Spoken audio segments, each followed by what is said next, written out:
Thank you for coming to the Phantom Forum. My name is Pete Klaus. I'm a longtime Phantom enthusiast and collector. And in fact, I learned to read by reading the Phantom comic strip on Sunday at 4 years old. So when I got older and had a son, I wanted to collect Phantom items for him and give him some of the background that I had to enjoy this character. Well, through that situation, I got to meet other collectors, and probably the best connection that I got was this fellow to my left, Mr. Ed Rose.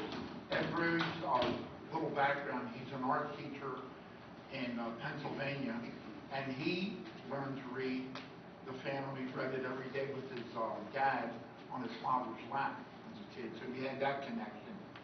And we started talking, we both found that we both played the guitar, so that was another connection. Of course, we both loved the Phantom.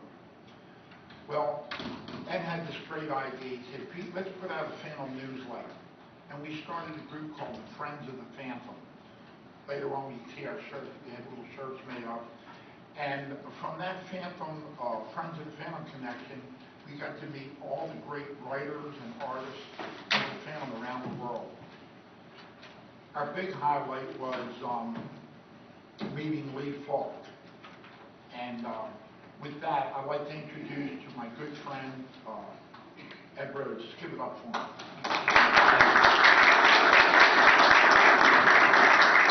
Thank you very much. Maybe it's better without it. All right. I had a PowerPoint presentation, but sometimes things go awry in the world of computers. But I did bring, we have a few visuals, and I'm not sure how much the people know about the Phantom, but I thought I'd try to bring people up to speed a little bit. Also, Pete is probably the premier Phantom collector in the world. He's got amazing relationships with all the Phantom VIPs and artists. And for me, I was a musician, and I got a newsletter program with my computer for music, and I thought I'd try to start a newsletter about the Phantom, and I talked to Lee Falk about it. I told him my story about learning to read the Phantom on my father's lap. He said, yeah, I've heard that story all over the world, and it's true. 60 million readers worldwide. The Phantom is enormous. There's a Phantom amusement park in Sweden. I have a picture from it. There's Fruit Publications is celebrating this month 60 years of continuous publication of Phantom comics. It's probably bigger everywhere than it is in the United States, but where I grew up, all 4 local newspapers carried the Phantom daily strips. And we did put together a newsletter, which ended up being more like a magazine, called Friends of the Phantom. And as a result, we got to be friends with so many of the artists, like I even got to interview Billy Zane. I don't know if you remember Billy Zane. He played the Phantom in the movie. Real nice person.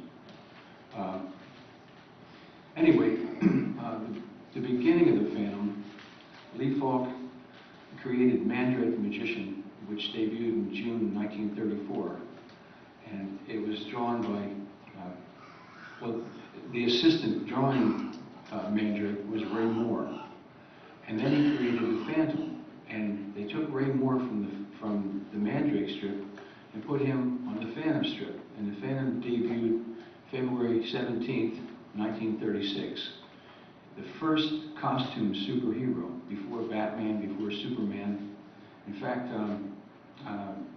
Batman creator Kane once admitted the fact that he was inspired by the Phantom for the Batcave. Lee Falk had the idea of having a secret identity for the Phantom, like Zorro or the Scarlet Pimpernel. And Jimmy Wells was the rich playboy who was going to be the secret identity of the Phantom. And if you read that first story, which the movie's based on, the Paramount movie, you will see Jimmy Wells in it. But then, as he proceeded further into the story, he changed his mind and decided to be more interesting with the Phantom in the middle of the jungle, in a totally different environment.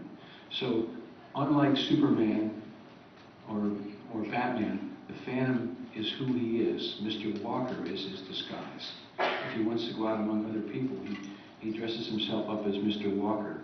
Now, I'll give you a little history of the Phantom. Christopher Standish was Christopher Columbus' cabin boy. And when he grew up, he had a merchant ship of his own.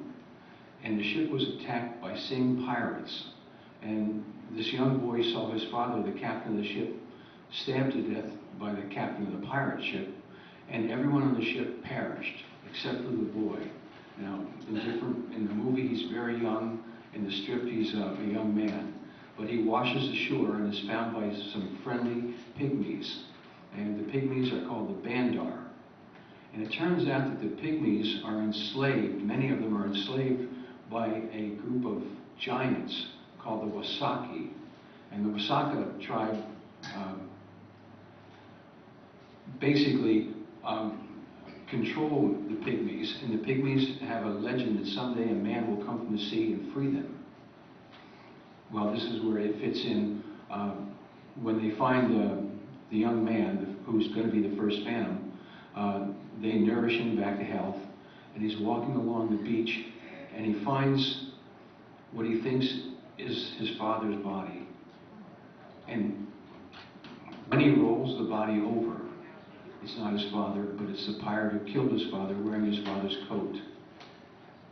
So he waits until the bones have been picked clean, and then he takes the skull in an eerie midnight torch-lit or fire-lit scene, very much like Hamlet. He holds the skull up and swears an oath that he will devote his life to the destruction of piracy, evil, injustice, and greed, and his sons and their sons will follow. And then he goes and tries to free the pygmies from the Wasaka tribe. Now, all this is based on reality.